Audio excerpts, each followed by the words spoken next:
কাজের মেয়েটা শুয়ে আছে, ঘুমিয়ে আছে।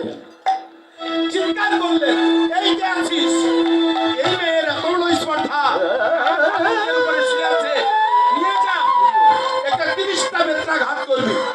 এটা এত বড় সাহস, রাজার পালঙ্কে ঘুমিয়ে থাকে।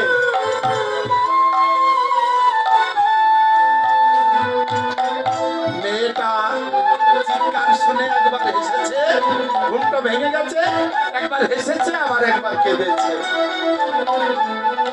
রাজার মনে খটকা লেগেছে, কি ব্যাপার, মেয়েটা হাসলোই বা কেন আর কাঁদলোই বা কেন?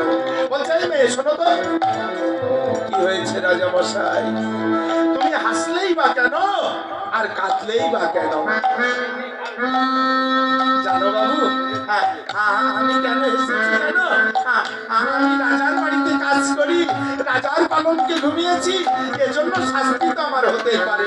অনেক বড় শাস্তি পাওনা ছিল, মাত্র 30টি বেত্রাঘাতের আদেশ হয়েছে তো তাই আমি এসেছি।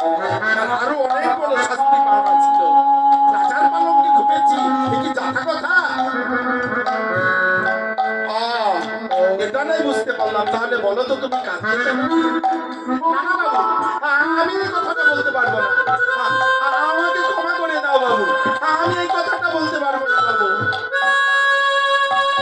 দেখো রে, তুমি আমার বাড়িতে খাও, আমি তোমার মনিব, তোমাকে আমি আদেশ করছি, তোমাকে বলতেই হবে তুমি কাঁদলে কেন। মেয়েটা বলছে, জানো বাবু আমি কেন কেঁদেছি জানো? আমি রাজার বাড়িতে কাজ করি, রাজার পালঙ্কে এতটুকু সময় ঘুমিয়েছি।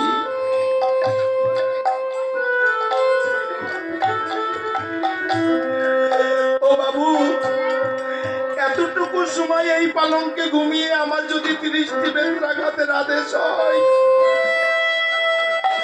ও বাবু তুমি বলে দিতে পারো যে মানুষটা সারা জীবন এই পালঙ্কের উপর ঘুমিয়ে থাকে, না জানি আমার গোবিন্দ তার জন্য কত ব্যক্তি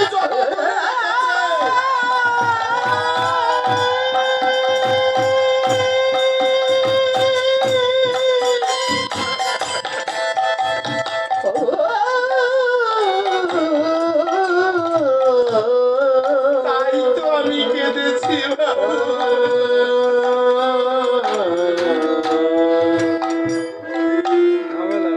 রাজা মশাই সঙ্গে সঙ্গে মেয়েটা হাত দুখানা জড়িয়ে ধরেছে, মারে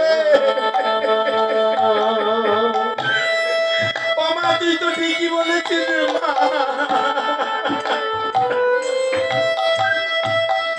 আমি তোকে কথা দিচ্ছি মা, আজ হতে আর কোনোদিন এই পালঙ্কে আমি ঘুমাবো না, ঘুমাবো না, ঘুমাবো না। তুই আমাকে ক্ষমা করে দে মা।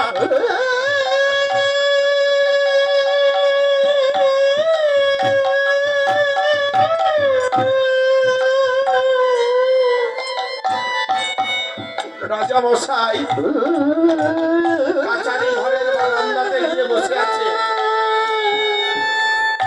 সূর্য